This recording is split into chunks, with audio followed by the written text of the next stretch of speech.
Ayan, umikot lang pala tayo, guys. 'Di ba?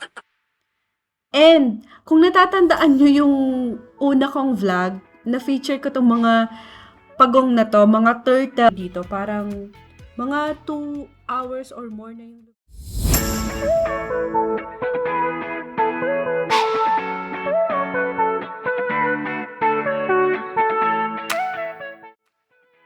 Hi guys! Welcome back to my channel. Today, nandito tayo sa Art House Cafe dito sa Abu Dhabi. So, tara, pasok tayo! Entrance pa lang, napaka-welcoming na ng cafe na to. Siyempre, may taga-welcome. Pero, kidding aside, ano talaga siya, no? Art cafe talaga siya. House of Arts. Kasi ang daming mga paintings, tapos ito yung ambience niya, feeling ko artistic kahit di naman ako artist. Pero parang ang daming artist na pumupunta dito sa cafe na to. Plus, meron din silang mga love lock.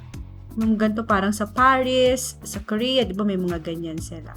So bago ka pumasok, meron ditong menu. So madami silang mga variety of foods. So pasok tayo, tara! Pagpasok, eto yung bubungad sa'yo. So, very artistic talaga yung lugar. Plus, merong mga pagong na mag-welcome din talaga sa'yo. So, tara, yung mga kaibigan ko nag-aantay na dun sa loob.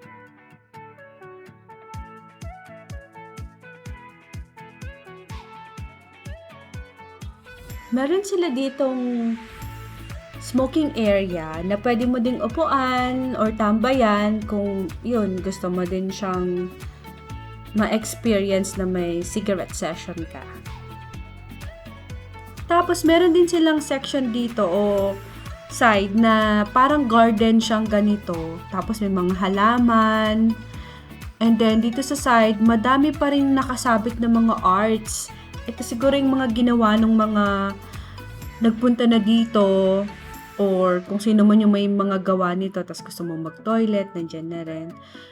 Then, ang dami talagang mga nakasabit, mga arts na ginawa ng mga tao. Ay, bumalik lang pala tayo dito sa harapan. So, ayan, umikot lang pala tayo, guys. 'Di ba? And, kung natatandaan nyo yung una kong vlog, na-feature ko tong mga pagong na to, mga turtles na security guards dito sa cafe na to. So, ito nga yung cafe na pinuntahan natin nung sinabi ko sa inyo na may mga on-duty na mga turtle.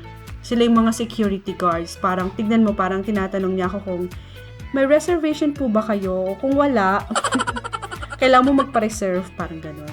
So, ito yung cafe na artistic talaga, no?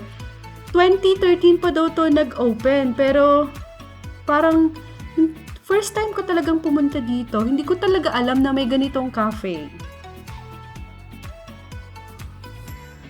So tara, puntahan na natin yung mga kaibigan ko kasi baka o-order na kami ng pagkain, baka mga gutom na din sila.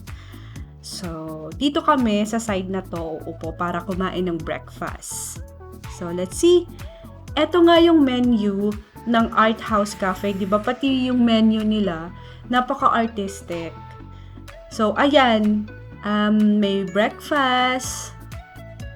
Tapos, pwede ring magbasa kung ano yung story ng cafe na to. Tapos, madami kang pagpipilian talaga dito. Parang, kahit na umaga hanggang gabi ka magstay dito sa cafe na to, okay lang kasi may mga starters, may breakfast, yun nga, breakfast, and then, main course, meron din silang mga sandwiches, meron na ding pizza, tsaka pasta. So, parang kahit anong gusto mong kainin nandito na. Sa mga inumin, meron din silang coffee, cold at tsaka hot. Then, may mga mojitos, mocktails, syempre soft drinks, hindi yan mawawala. And meron din silang mga thank you notes. So, parang nakaka-inspire, no? Parang napaka-welcoming ng cafe na to. Tapos, yung hospitality level nila, ano talaga, maganda. Tara guys, order na din tayo ng food.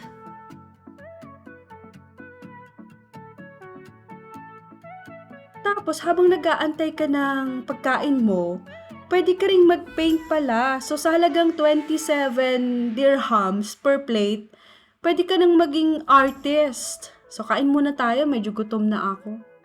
Breakfast nga pala yung kinain namin, yung full breakfast. Tsaka ito, yung dessert, yung pancakes na in-order din namin.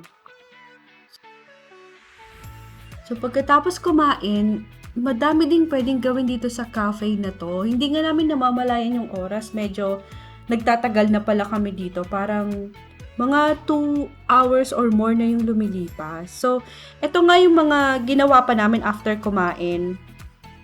Pwedeng mag-paint sa plate, kagaya nung mga nakita natin sa labas kanina. Tapos, meron kaming coloring materials dito. Bigay na rin to ng cafe. Available na din dito habang nag-aantay. Tapos, aside from that, meron pa silang mga exhibition areas dito na andito yung mga arts na ginawa ng siguro yung mga tao dito sa Abu Dhabi, or hindi ko lang sure kasi hindi ko na nakita yung mga pangalan kung sino yung mga artist. Pero yan, pwede nyo ding pasyalin after nyo kumain. Maganda mag-spend ng time dito kasi ang dami talagang may experience at makikita. Then, malapit lang talaga siya sa Batin Mall. Yung bus number 11 ata dumadaan dito. Malapit yung bus stop dito. Ang cool talaga ng cafe na to. Bakit ngayon lang ako pumunta? Sana dati pa.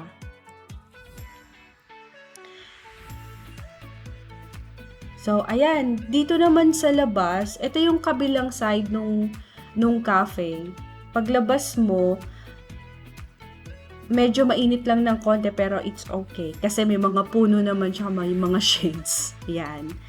So, parang hindi siya Abu Dhabi yung vibe niya. Parang nasa ibang lugar.